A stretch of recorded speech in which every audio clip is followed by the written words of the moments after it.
Dear friends, आज हम question number 23 करेंगे, 7th क्लास। तो देखो इसमें लिखा गया है क्वेश्चन नंबर 23, दी हुई परिमिति डी ई। आपके पास कोई परिमिति दी है तो मैं ले रहा हूँ, साथ साथ ही ले रहा हूँ। जो दिया होता है वो आपने पहले ले लेना है। मान लो डी ई आपने अपनी मर्जी से लेना है। मान लो मैंने ले लिया, थोड़ा बड़ा ले रहा हूँ ताकि आपको क्वेश्चन दिख जाए। इसका नाम छोटे शब्दों में डी ई, और उसके बाद दी हुई ए बी सी त्रिभुज की सजाती। आपके पास कोई त्रिभुज दे दी है, मान लो मैंने बना दी इधर जैसे त्रिभुज।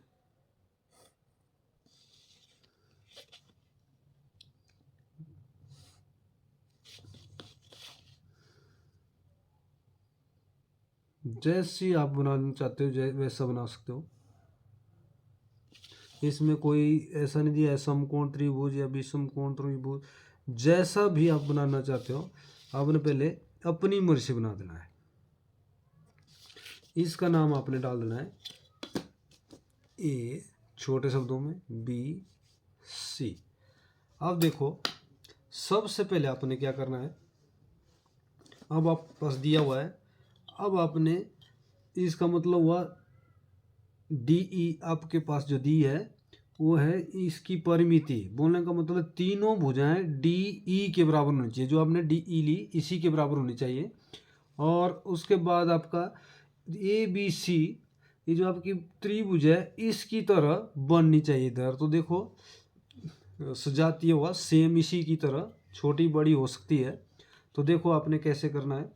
सबसे पहले आपने डी ई बड़े शब्दों में ले लिया। मान लो इधर जैसे ले लिया मैंने,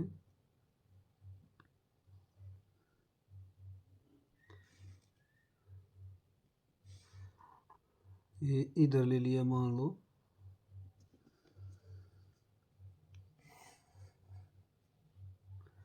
ये आपने बड़े शब्दों में लेना है।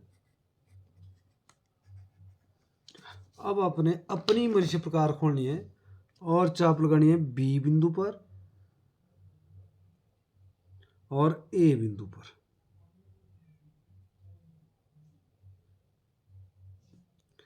उतनी रखनी है प्रकार, अब थोड़ा सा भी कम ज़्यादा नहीं करना है।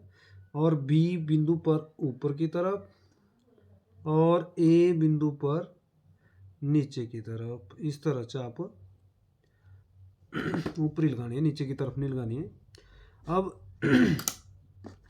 जितनी आप बी बिंदु की जो है, ये जो आपकी चाप की दूरी है, जैसे मान लो ये आ गई, ए वाली इतना आ गया, तो इतना काट दो उसको।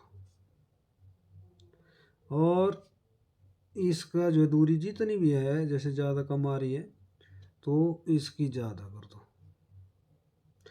इसका नंबर 1 है, इसका मान लो 2 है, तो इसका 1 डाल दो, इसका 2 डाल दो। और आपने दानेदार लाइन ले जानी है ऊपर की तरफ,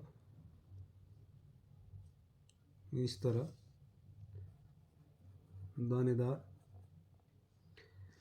दोनों तरफ ले जानी है। आप जितना आपके कागज के अनुसार बढ़ा सकते हो आप, ठीक है। मान लो इधर डाल दिया मैंने आर बिंदु, यहाँ एम डाल दिया। अब आपने क्या करना है, अब ये जो आपके एंगल बने हैं इनका समद्विभाजन करना है। 1 नंबर का समद्विभाजन और 2 नंबर का समद्विभाजन, आपने एंगल का समद्विभाजन करना है। आपको समद्विभाजन आपको करना आना चाहिए इस तरह। और आपने समद्विभाजन वाली लाइन आगे बढ़ा देनी है, बी के साथ मिलाओ। जहाँ दोनों लाइनें आपस में मिलती है उनका नाम आपने सी डाल देना है। जैसे 1 नंबर का समद्विभाजन और 2 नंबर का, ऐसे। जहाँ ये कट गए आपकी चाप लाइनें, इसका नाम सी डाल दो, ठीक है। अब आपने सी और सी और बी का समविभाजन करना है हमें। जो आपके पास ये जो आपने डी ई नाम दिया है, इसका आपने डी ई नाम ही देना है। देखो मैंने गलत दे दिया था, इधर किताब में क्या दिया है इसमें डी ई, तो अपने बड़े शब्दों में डी और ई नाम देना है इसका। अब अपने ई और सी का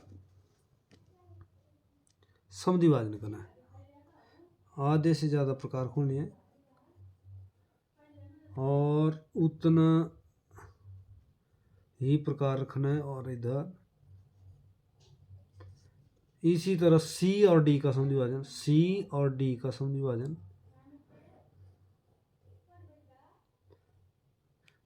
और डी को केंद्र मानो।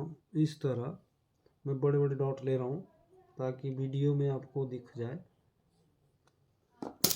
इसमें आपने ये वाली चापे जहाँ कटती है समद्विभाजन वाली, इसको आपने इस तरह मिलाना है। और आगे आपकी डी ई लाइन जहाँ भी कटती है,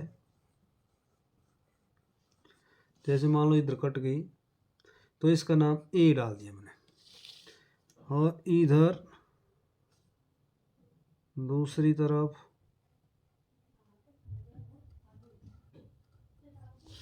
और इधर आपका बी बिंदु। अब बी को सीधा सी के साथ मिलाओ,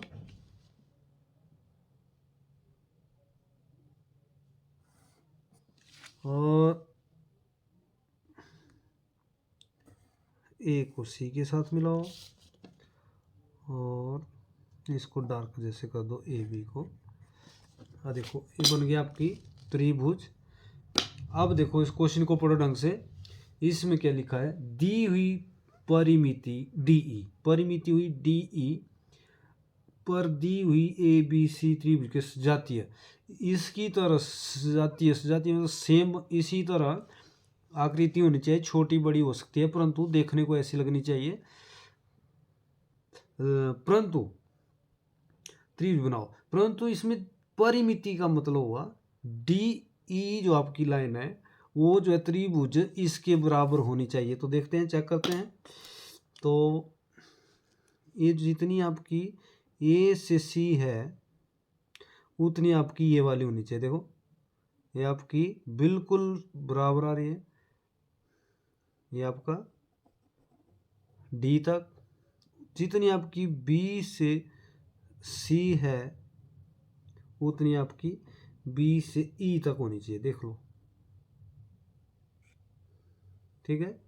इस तरह आपका क्वेश्चन बिल्कुल क्वेश्चन ठीक है। अब मान लो इसका मैंने 1 नंबर डाल दिया तो इसका भी आपने 1 डालना, 1 नंबर डाल दिया। ये मान लो 2 नंबर ये इसी में आ गई।